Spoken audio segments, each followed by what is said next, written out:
नमस्कार। News times विमर्श में आपका स्वागत है। मैं हूं सर्वेश कुमार सिंह। विमर्श में आज हम चर्चा करेंगे उत्तर प्रदेश के बजट पर। बजट से पूर्व चर्चा के लिए हमारे साथ आज स्टूडियो में जो उपस्थित हुए हैं मुख्य अतिथि के रूप में वरिष्ठ पत्रकार विजय उपाध्याय जी। विजय उपाध्याय जी, आपका इस कार्यक्रम में स्वागत है। हम अब इसकी चर्चा शुरू करेंगे बजट पर। विजय जी, जो बजट कल प्रस्तुत होना है 22 फरवरी को, तो इसे आप किस रूप में देखते हैं कि क्या तात्कालिकता है बजट में? एक तो बजट का आकार कितना होगा, पिछले वर्ष से कितना बढ़ेगा बजट। दूसरा, जो इस समय की स्थितियां हैं, ये बजट उत्तर प्रदेश के मुख्यमंत्री योगी आदित्यनाथ जी के कार्यकाल का आखिरी बजट होगा। तो बजट में क्या खास होगा आपकी नज़र में और क्या होना चाहिए? देखिए, बजट में तो जो सबसे खास बात है वो ये कि ये चुनाव का वर्ष है, तो ये चुनावी बजट होगा, क्योंकि इसके बाद फुल बजट नहीं आना है। लेखा अनुदान के सहारे जब अगली फरवरी आएगी, क्योंकि उसके तुरंत बाद चुनाव हो रहे होंगे, तो सरकार का ये आखिरी बजट है। देखिए, कई ऐसी चीजें हैं जो 2017 के चुनाव लड़ते समय भाजपा के संकल्प पत्र में जिनका जिक्र था और जिन पे अभी तक काम नहीं हो पाया है। उसमें बच्चों को भी लैपटॉप देना, टैबलेट देना, इस तरह की तमाम उसमें सुविधाएं और चीज़ें थीं। ढेर सारी घोषणाएं हैं। घोषणा पत्र तो मैं नहीं लेके आया हूं, लेकिन इतना ज़रूर मैं आपको बता सकता हूं कि घोषणा पत्र में जो सारी चीज़ें वादा की गई थी, उसमें से बहुत सी चीज़ें अभी नहीं हुई हैं। और इसमें न होने का एक बड़ा कारण था कि जो अभी हमारा मौजूदा वित्तीय वर्ष है, इसमें कोरोना काल शुरू हो गया। और जब हम मार्च में थे तो आपको याद हो कि हम लोग मानव जाति बचेगी या ख़त्म हो जाएगी, इस तरह के सवालात थे। और जिस तरह के लॉकडाउन और जिस तरह का भय का माहौल था, जो अनिश्चितता थी कि मनुष्य रहेंगे दुनिया में या मनुष्य ही ख़त्म हो जाएंगे वायरस के चक्कर में, तो चूँकि अब वो बीत चुका है, लोगों को एक फिर से एक सामान्य जीवन में लोग आ गए हैं, तो उसकी जो भयावहता है वो अब महसूस करना थोड़ा मुश्किल है। लेकिन बहुत भयावह वातावरण था। लाखों लोग श्रमिक पैदल इसीलिए सड़कों पे उतर के घर की तरफ भागे कि घर से घर तो पहुंच जाएं। तो उसका असर हमारी पूरी अर्थव्यवस्था, पूरे देश की, पूरी दुनिया की और उत्तर प्रदेश पे भी पड़ा। अब उत्तर प्रदेश में जो बजट था आपका 2021 का, ये बजट जिस तरीके से इम्प्लीमेंट होना चाहिए था, या जो इसमें बीच में और चीज़ें ऐड होनी थी अनुपूरक बजट के माध्यम से, वो सब चीज़ें नहीं हो पाई। और सारी जद्दोजहद इस बात पर रही कि रोज़गार लोगों के पास जो है उसको कैसे रोका जाए और कैसे सरकार के जो अर्थतंत्र है उसको मजबूत बनाए रखा जाए, कैसे हम जनता को बेहतर सुविधाएं दें, खासतौर पे हेल्थ सर्विसेज जो थी, या इसके साथ हम अपने सिस्टम को कैसे बनाए रखें। आप देखिए, सरकार के सामने इसी दरमियान कई और भी चुनौतियां थीं। और इसके पहले आप जानते हैं सीए को लेके एक अलग किस्म का माहौल था, और जिसमें जो विकास प्रभावित हुआ। और अब जब कोरोना से लोग मुक्त हुए हैं तो किसान आंदोलन चल रहा है, जिससे सरकार के कामकाज पे इसका भी असर पड़ता है। कभी रेल रोको है और कभी सड़क रोको है, तो इससे डाइवर्जन होता है। तो जो बजट का व्यय है, जो बजट में तो दो तीन चीज़ें सबसे महत्वपूर्ण होती हैं। एक तो रूटीन में जो इनके प्लान के व्यय हैं, और उसमें जो एक बहुत महत्वपूर्ण बात होती है कि नई योजनाओं पे कितना खर्च कर रहे हैं। तो करीब 35,000 करोड़ रुपए नई योजनाओं के लिए रखा गया था पिछले बजट में, लेकिन सरकार के पास रेवेन्यू नहीं रहा। अप्रैल, मई, जून, जुलाई से चीज़ें थोड़ी ठीक हुई। और एक चीज़ बताऊं आपको कि उत्तर प्रदेश सरकार को हर महीने 12,000 करोड़ चाहिए होते हैं। ये 12,000 करोड़ चाहिए होते हैं इनको, जो इनके पास करीब 12.5 लाख पेंशनर हैं। वेतन और पेंशन का, इसमें अभी इंटरेस्ट जो देना होता है कर्जे का, उसका जिक्र नहीं कर रहा हूं मैं। तो ये 12,000 करोड़ इनको खर्च करना होता है। और सरकार की जो आय है अभी 12,000 करोड़ के बेंचमार्क पे नहीं आई है। फिर केंद्र सरकार जो अभी जो इनका इनकम है 9,000 से 10,000 करोड़ के बीच में है, और इस पिछले महीने तो 10,000 करोड़ से ज़्यादा हुई है। तो उम्मीद ये है कि फरवरी और मार्च में सरकार शायद और ज़्यादा बेहतर इनके रेवेन्यू आएगा, तो जो पीछे की जो स्थितियां हैं, जो गैप है, थोड़ा भरेगा। लेकिन कितना भरेगा ये कहना मुश्किल है। लेकिन इसका जो इम्पैक्ट आया कि जो रूरल इलाके में जो काम होना था, जो नई योजनाएं जिन पे डेवलपमेंट के जिन पे काम होने थे, वो सब पिछड़ गई। जब आपके पास पैसे नहीं होंगे तो आप उसके लिए पैसे स्वीकृति नहीं कर पाएंगे। इस समय की जो सरकार की अभी इंटरनल स्थिति है कि ढेर सारी योजनाओं में वित्तीय स्वीकृतियाँ नहीं होने से, जब रिव्यू मीटिंग मुख्यमंत्री जी कर रहे हैं तो उनके सामने ऐसी बातें आ रही हैं कि वित्तीय स्वीकृति समय से नहीं मिली है। तो ये सारी चीज़ें हैं और इन चीज़ों को दरमियान नए बजट की चुनौती है। तो नए बजट को बहुत ही उम्मीदों वाला बजट सरकार को बनाना है, या सरकार बना चुकी है। पिछला बजट से पहले वाले बजट से 10% ज़्यादा उन्होंने बढ़ाया था बजट का जो वॉल्यूम है, पूरे आकार। मुझे लगता है कि इस बार भी शायद 10 से 15% बढ़ाया जा सकता है। तो एक तो ये हो जाएगा, करीब 5.5 लाख करोड़ के आसपास का बजट होगा। दूसरा, मेरा ऐसा मानना है कि सरकार इसमें निश्चित तौर पे कुछ ऐसी घोषणाएं जरूर करेगी जो उनके संकल्प पत्र से जुड़ी है, या फिर जो सरकार को इधर जो चुनौतियां और जो नई चीज़ें समझ में आई, जैसे बच्चों को जब घर से पढ़ाई करने की ज़रूरत पड़ी तो 30% फैमिली में तो स्मार्टफोन ही नहीं थे। तो ऐसा भी संभव है कि शायद बजट में इस बात का प्रोविज़न सरकार करे कि जो ग्रामीण इलाकों में बच्चे पढ़ रहे हैं स्कूलों में, उनको, चूंकि कोरोना अभी खत्म भी नहीं हुआ है, कोरोना का खतरा बना हुआ है, ऑनलाइन पे दबाव रहेगा, तो मुझे लगता है स्मार्टफोन और इंटरनेट कनेक्टिविटी, इन चीज़ों का प्रोविजन सरकार अपने बजट में करेगी, जो ये जनता से सीधे क्या लगता है आपको, मुफ्त दे देगी स्मार्टफोन और कनेक्शन? देखिए, सरकार के पास संसाधन हैं, वो मुफ्त दे सकती है। और समाजवादी पार्टी सरकार ने 3,000 करोड़ रुपए में लैपटॉप बांटे थे। हाँ। तो आप जब 3,000 करोड़ में बच्चों को लैपटॉप दिए जा सकते हैं, तो स्मार्टफोन की कीमत जो है 3,000 से 4,000 रुपए में बढ़िया स्मार्टफोन मिल जाएगा। शायद इससे भी कम में मिल जाए अगर सरकार बल्क में अगर खरीदे। और मुझे तो लगता है अगर सरकार मुफ्त में स्मार्टफोन देने की घोषणा करेगी तो कंपनियों के पास चुनौती होगी कि इतने बड़े तादाद में स्मार्टफोन बनाएं, उपलब्ध कराएं उनको, हाँ, मैन्युफैक्चरिंग। तो एक तरीके से रोजगार भी पैदा होगा, अर्थव्यवस्था में भी। एक आपने जैसे कहा विजय जी कि उत्तर प्रदेश सरकार का जो मासिक खर्च है वो 12,000 करोड़ रुपए और आय 9,000 करोड़ रुपए, तो सरकार ये अंतर 3,000 करोड़ का कैसे पूरा करेगी? क्या है उसका तरीका कुछ पूर्ण करने का? देखिए, जो जीएसटी का 2 पार्ट होता है, एक स्टेट की जीएसटी होती है और एक सेंट्रल गवर्नमेंट की। तो अगर 18% किसी वस्तु की जीएसटी है तो 9% स्टेट के पास आती है और 9% केंद्र सरकार के पास जाती है। फिर केंद्र सरकार मैचिंग वापस करती है, तो वो जो वापस फंड आता है केंद्र सरकार से, राज्यों को उससे बहुत मदद मिलती है।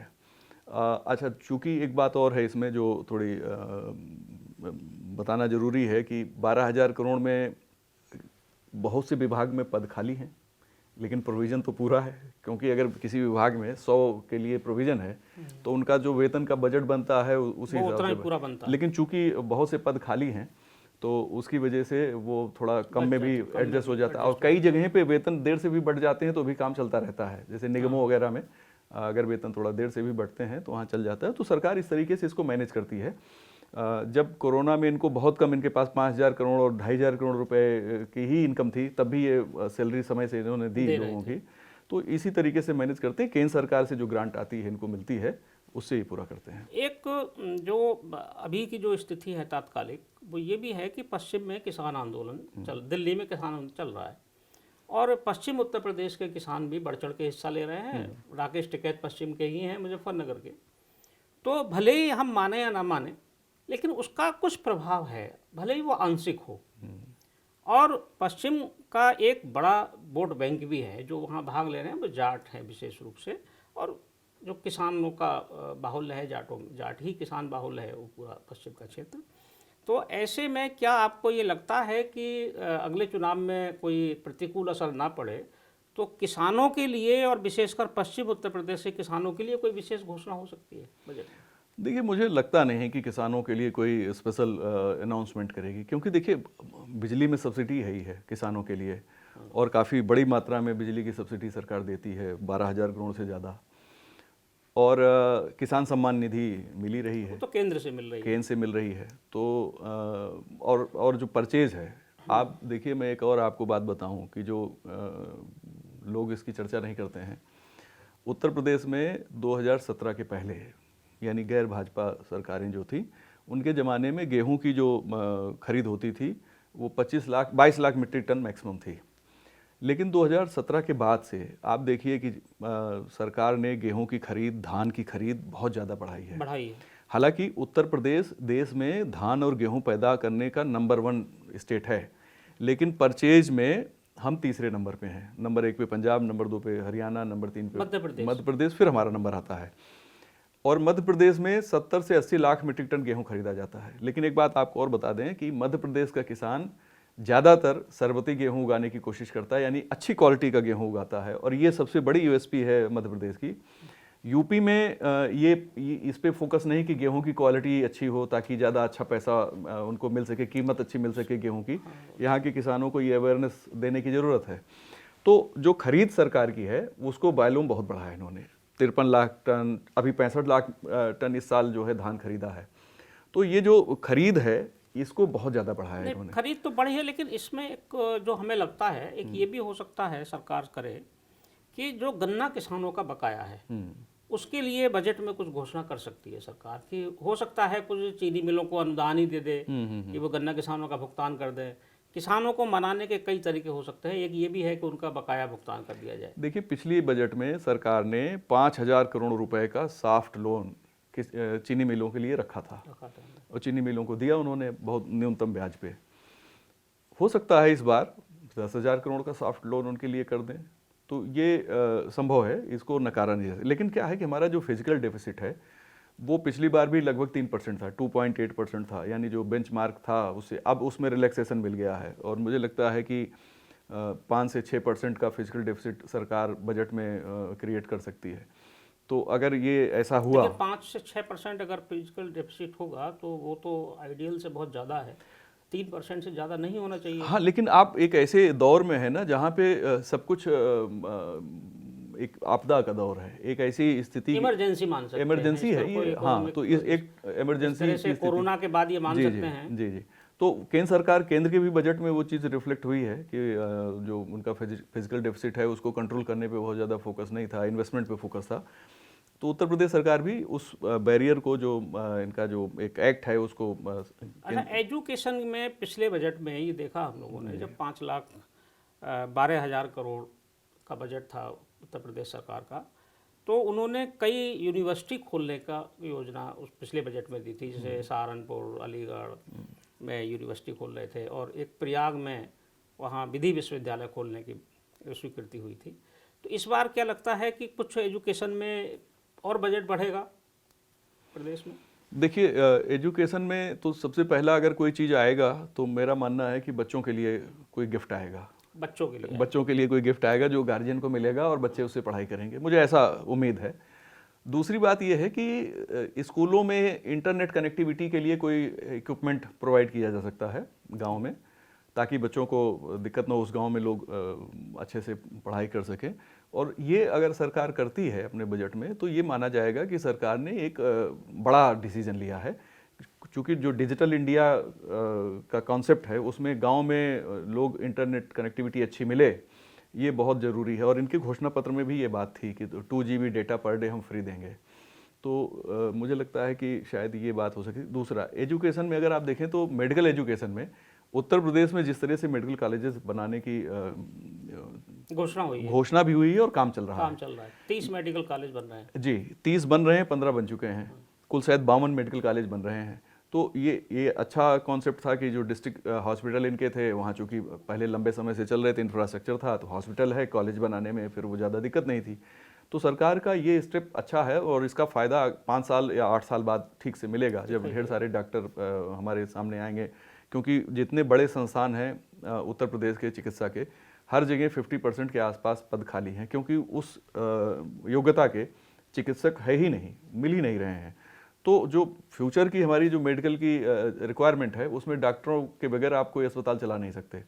और मेडिकल कॉलेज जब इतनी बड़ी तादाद में बनेंगे तभी डॉक्टर आएंगे। जो डॉक्टर MBBS करेंगे, MD करेंगे, DM करेंगे, फिर वो हमारे PGI एम्स जैसे संस्थानों में या गवर्नमेंट के संस्थानों में, डिस्ट्रिक्ट हॉस्पिटल्स में अपनी सर्विसेज देंगे, तो पब्लिक को एक बेहतर हेल्थ सर्विस मिल पाएगी। कुछ महिलाओं के लिए भी कुछ बजट में हो सकता है अलग से उत्तर प्रदेश में, जो महिला सशक्तिकरण की बहुत बात होती है, क्या कोई ऐसी योजना कोई लाने की सरकार की? देखिए, अभी BC सखी जो ये बना रहे हैं, यही अपने आप में बहुत महत्वपूर्ण है। हाँ, ये चूँकि अभी चल रहा है कि बैंकिंग सखी जो है तो मुझे लगता है कि ज़रूर सरकार शायद महिलाओं के लिए कुछ नई योजना कर सकती है। महिलाओं के लिए जैसे ओडीओपी में भी सरकार ने काफ़ी महत्व दिया है, ओडीओपी में और स्वयं सहायता समूह में महिला समूहों को वैसे ही महत्व दिया जा रहा है बैंकों के माध्यम से। इसके लिए तो केंद्र सरकार की बाकायदे एक स्कीम है नाबार्ड के थ्रू जो चल रही है। तो स्टेट गवर्नमेंट भी इसमें कुछ कंट्रीब्यूशन अपना ज़रूर कर सकती है। ग्रामीण विकास में क्या संभावना नज़र आती है? ग्रामीण विकास के लिए जैसे अभी पिछले दिनों कृषि मंत्री का भी एक बयान आया था कि फार्मर्स ऑर्गेनाइजेशंस बनेंगे, जो FPO, FPO farmers produce organisations, तो उसको बढ़ावा देने के लिए कुछ बजट में प्रावधान हो सकता है? देखिए, ग्रामीण विकास के लिए तो बहुत सारी स्कीमें सरकार चला रही है। अकेले उत्तर प्रदेश के पंचायत राज विभाग में मुझे जहाँ तक जानकारी है कि 9-10 हज़ार करोड़ का जो बजट है केंद्र सरकार से ही आया है, जिसके माध्यम से सामुदायिक केंद्र, सामुदायिक शौचालय, इस तरह से ढेर सारे बड़ा बजट होता है। हाँ, एमिनिटीज़ गाँव-गाँव में डेवलप करने के लिए काम चल रहा है।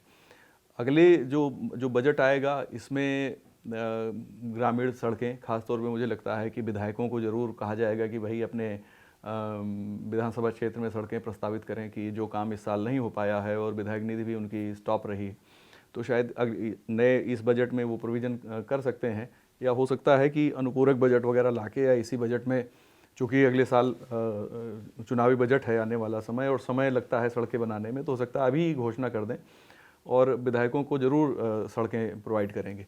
अच्छा, गांव में जो रोड कनेक्टिविटी है, इसके लिए केंद्र सरकार की भी स्कीम है प्रधानमंत्री ग्रामीण सड़क योजना, और प्रदेश सरकार की भी विभिन्न योजनाओं के द्वारा गांव की सड़कें बनती हैं। तो मुझे लगता है सड़कों पे ज़रूर फोकस करेंगे, क्योंकि सड़कें बहुत ज़्यादा इंपॉर्टेंट होती हैं चुनाव के समय। आपका कोई सुझाव है इसके बारे में बजट का कि क्या होना चाहिए?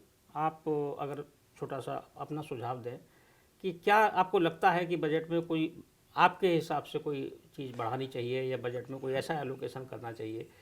देखिए, एलोकेशन के बारे में तो मैं नहीं कहूँगा, लेकिन मैं एक अर्थशास्त्र का छात्र रहा हूँ। एक लंबे समय से मैं एक बात ये देखता हूँ कि बजट का जो योजनाएं होती हैं उनके इम्प्लीमेंटेशन में बड़ा डिले करते हैं। पता लगा कि पैसा स्वीकृत करने में इतना समय वित्त विभाग खा जाता है कि बहुत सी योजनाओं का तब पैसा रिलीज होता है जब वित्तीय वर्ष का समाप्ति होने लगती है। तो एक तो लीकेज रोक ले सरकार, दूसरा समय से यूटिलाइजेशन हो जाए। मैं समझता हूं कि बजट के लिए इससे बड़ा पैकेज और कोई नहीं हो सकता। अगर इन दो चीज़ों को काबू में कर ले कोई सरकार, तो निश्चित तौर पे प्रदेश का विकास कोई रोक नहीं सकता। विजय जी, एक पिछले बजट में एक बात आई थी कि उत्तर प्रदेश की अर्थव्यवस्था को 1 ट्रिलियन का बनाया जाना है, तो क्या लगता है आपको कि प्रदेश सरकार ने इस एक साल में उसके लिए कुछ प्रयास किया और कुछ सफलता आती नज़र आ रही है 1 ट्रिलियन अर्थव्यवस्था में? देखिए, इस साल की जो प्रयास हैं उस पर तो कोरोना ने पानी फेर दिया, इस बात को हम लोग पहले डिस्कस कर चुके हैं। तो बहुत ज़्यादा फ़ायदा हुआ ही नहीं, बल्कि नुकसान हो गया। हमारी अर्थव्यवस्था में जो आगे गति जानी चाहिए थी, वो कोरोना ने उसे पीछे खींच लिया। अब हमें उस गैप को पहले भरना है। लेकिन क्या होता है कि पॉसिबिलिटीज़ होती हैं जब आप ढेर सारे काम करते हैं अलग अलग सेक्टर में, और जब उनके रिजल्ट देने का समय आता है तब उसका फ़ायदा होता है अर्थव्यवस्था को। अब जैसे इस सरकार ने पिछले बजट में या उसके पहले बजट में जो काम किए थे, अगर आप मोटे तौर पे देखें तो सबसे पहले सरकार ने बनने के बाद 36,000 करोड़ रुपए का ऋण माफ़ी हुआ किसानों का। पहला ये काम था। तो ये जो 36,000 करोड़ रुपए ग्रामीण अर्थव्यवस्था में गए, यानी किसान के पास जो लोन था उन्होंने पे नहीं किया, तो सरकार ने उसको पे कर दिया। और ये सीमांत कृषकों के लिए किया गया, बड़े किसानों के लिए नहीं किया गया। एक काम ये हो गया। दूसरा, इंफ्रास्ट्रक्चर पे सरकार ने पैसे खर्च करना शुरू किया, और इंफ्रास्ट्रक्चर पे जब खर्च होता है तो उसका इम्पैक्ट दूसरी सारी चीज़ों पे पड़ता है। जैसे अगर आप सड़क बना रहे हैं तो सड़क के बारे में कहा जाता है कि अगर सड़कों पे रफ्तार दुगनी हो जाए, अर्थव्यवस्था तिगुनी हो जाती है। इसी तरीके से आप एक बहुत महत्वपूर्ण काम इस सरकार ने किया, वो ODOP का किया। तो जो ग्रामीण अर्थव्यवस्था का उत्पाद है उसकी ब्रांडिंग हुई और शहरों में आया, और लोगों ने जो आत्मनिर्भर भारत का जो कॉन्सेप्ट है वो भी आप इसको करिए, बाद में इसमें वोकल फॉर लोकल भी जोड़ा गया। तो by the way Uttar Pradesh में ये सब पहले से शुरू हो गया था, इसकी शुरुआत हो गई थी। तो ये बजट से आपका कहना यह है कि ये जो वोकल फॉर लोकल वाला जो कंसेप्ट है ये उत्तर प्रदेश का है बेसिकली। हाँ, ओडीओपी योगी जी का ही है। ओडीओपी को आप कह सकते हैं कि ये शब्दों का केवल अंतर है। वोकल फॉर लोकल तो ओडीओपी से ही शुरुआत हो गई थी। एक और चीज़ सरकार ने किया था, माटी कला बोर्ड। तो माटी कला बोर्ड बनने से भी जो हमारे गांव में जो शिल्पकार हैं, ख़ासतौर पे जो मिट्टी से जुड़े हुए कामकाज करते थे, तो उनको बहुत इससे मदद मिली।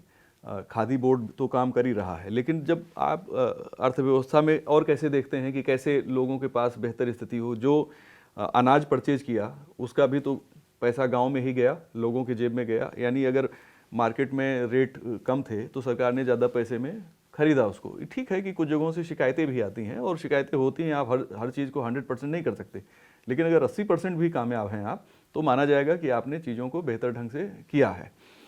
ओडीओपी के साथ अगर आप देखें तो एमएसएमई में सरकार ने बहुत ज़्यादा फोकस किया। एमएसएमई को चाहे ऋण दिलाने की बात हो, चाहे उनकी इकाइयों को बहुत समुचित तरीके से चलाने के लिए जो हेल्प करने की ज़रूरत है वो इन्होंने किया।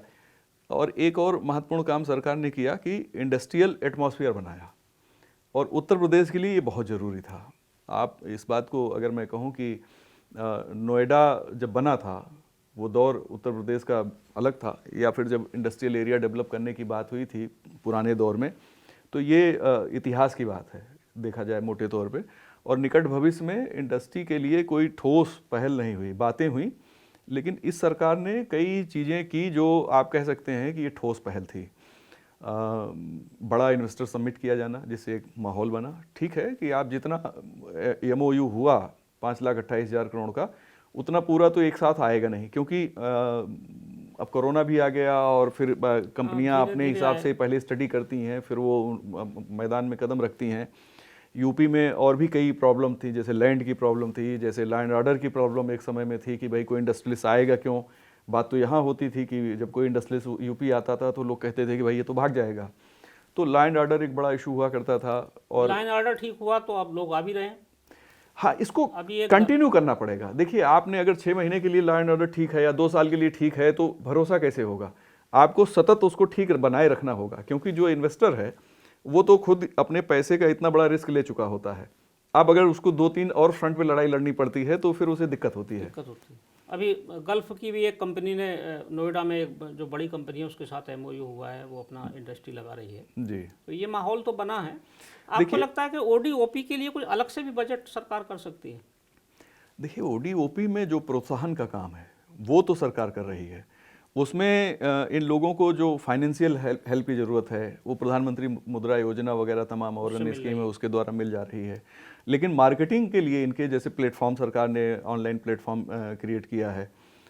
इसके अलावा और भी कुछ उपाय किए जाने की ज़रूरत है। दूसरा बात वही है कि थोड़ा पब्लिक को भी इस बात को समझना होगा कि हमें अपने लोकल चीज़ें परचेज़ करनी है, क्योंकि आजकल ऑनलाइन जो बड़ा कंज्यूमर वर्ग है शहरों में और जो अच्छा पे कर सकता है वो ऑनलाइन, तो इन सारे ODOP के प्रोडक्ट को ऑनलाइन से भी जोड़ना पड़ेगा। मैं आपको बताऊं कि अब कुछ सिम्टम है, मैं वो बता दूं, नहीं मैं भूल जाऊंगा। देखिए, जैसे आप अभी स्ट्रॉबेरी की खेती की आपने चर्चा की, आज से 5 साल पहले आप लखनऊ में ठेले पे स्ट्रॉबेरी बेचते हुए लोगों को नहीं देखे होंगे, लेकिन अब आप अगर लखनऊ घूमिए तो स्ट्रॉबेरी पैकेट में पॉलीथीन के पैकेट में रख के रिक्शे पे विक्रेता बेचता हुआ मिल जाएगा। ड्रैगन फ्रूट की खेती उत्तर प्रदेश में किसानों ने शुरू की है, तो अब थोड़े दिन में ड्रैगन फ्रूट भी आपको खूब मिलेगा। इसके अलावा आप देखिए, इस बार बड़ी अच्छी किस्म के अमरूद भी बाजार में आए। तो बदलाव का असर हो रहा है और बदलाव दिख भी रहा है। और अर्थव्यवस्था को गतिशील बनाए रखने के लिए और अर्थव्यवस्था को ज़्यादा प्रोडक्टिव बनाए रखने के लिए, ज़्यादा एम्प्लॉयमेंट इंटेंसिव बनाए रखने के लिए गतिशीलता बहुत ज़रूरी है।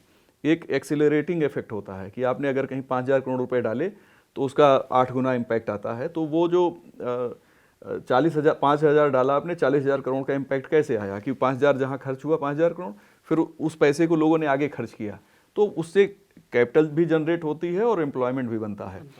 यूपी एक बड़ी चुनौती से गुजरता रहा कि जो हमारा रियल इस्टेट बहुत ही नीचे चला गया। रियल इस्टेट उसके नीचे जाने के कई कारण थे, उसमें रेगुलेशन नहीं था और लोगों ने तमाम ऐसे गलत लोग इस पेशे में आ गए। हर दिन अखबारों में आप पढ़िए तो 10, 20, 25 मुकदमे केवल रियल इस्टेट से जुड़े रहते हैं। तो वो जो लोगों ने नुकसान किया, जो फ्रॉड करके चले गए, तो उसके वजह से हमारा रियल इस्टेट पे सभी पे असर आया, पूरी इंडस्ट्री को पूरी। लेकिन अब वो रिवाइव हो रही है।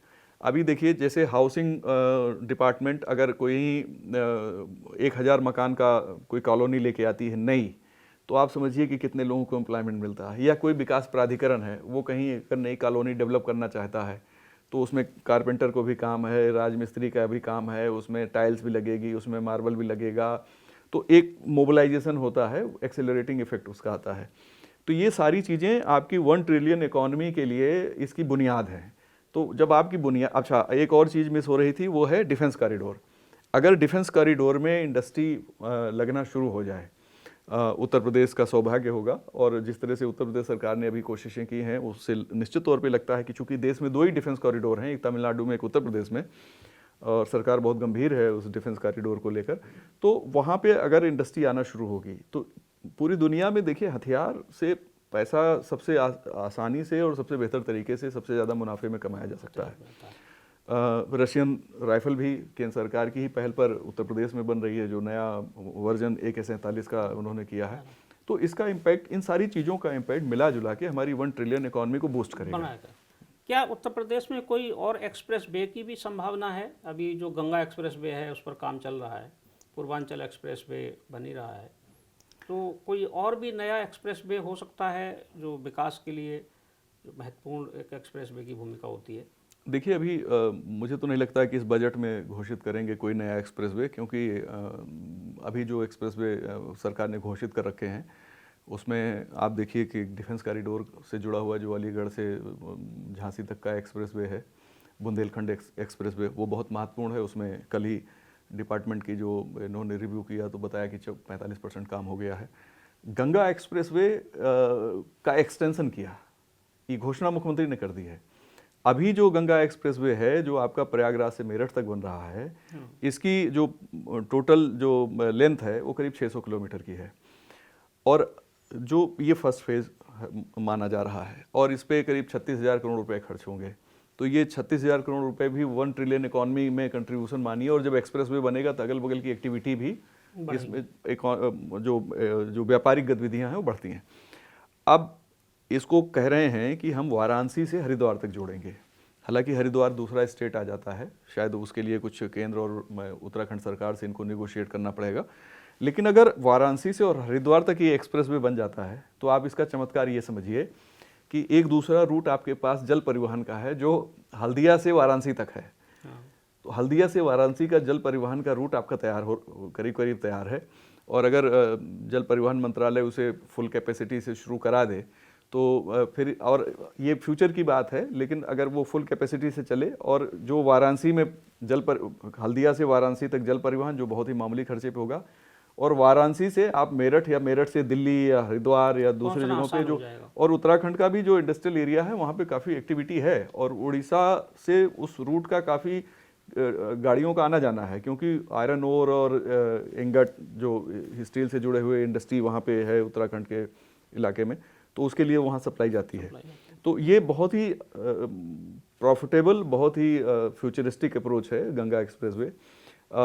पूर्वांचल एक्सप्रेसवे के साथ आप गोरखपुर लिंक एक्सप्रेसवे है, साथ में बलिया तक इसको जोड़ेंगे, गाजीपुर तक जोड़ेंगे। तो एक तरीके से पूरा जो पूर्वांचल की जो बेल्ट है उसकी कनेक्टिविटी पश्चिमी उत्तर प्रदेश से, पश्चिमी भारत से, और जो पश्चिमी भारत है उसकी पूर्वांचल से। तो ये वाइसी वर्षा जो है, जो कनेक्टिविटी है, इससे दोनों को फायदा होने वाला, और खास तौर पे एग्रीकल्चर सेक्टर को भी बहुत फायदा होगा, क्योंकि पूर्वी उत्तर प्रदेश में सब्जियों की अच्छी खेती होती है, फूलों की अच्छी खेती होती है, उसके लिए एक बड़ी मार्केट दिल्ली और उसके आसपास के राज्य हो सकते हैं। तो इस हिसाब से ये कि अच्छा कदम है। एक बिल्कुल ठीक है।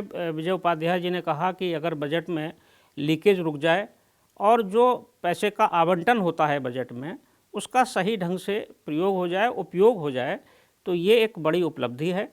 आज के हमारे जो बजट पूर्व चर्चा है विमर्श में, उसमें ये सार्थक विचार आया, और विजय उपाध्याय जी का सुझाव बहुत अच्छा है और उनकी जो भावना है कि बच्चों के लिए कोई गिफ्ट सरकार दे सकती है, ऐसा उन्होंने अनुमान व्यक्त किया है। ये बात सही है। कोरोना काल के बाद शिक्षा सबसे ज़्यादा कोरोना में प्रभावित हुई और जो छोटे बच्चे हैं उनकी पढ़ाई पर ज़्यादा प्रतिकूल प्रभाव पड़ा।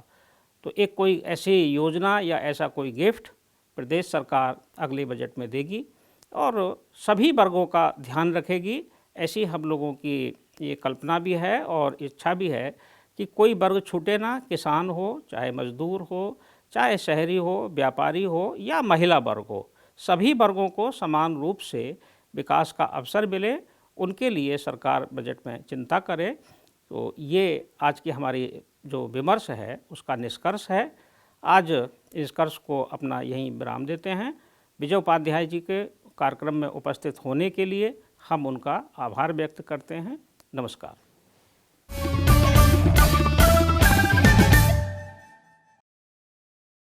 सब्सक्राइब करें हमारे YouTube चैनल को और हर अपडेट पाने के लिए बेल आइकन को दबाएं।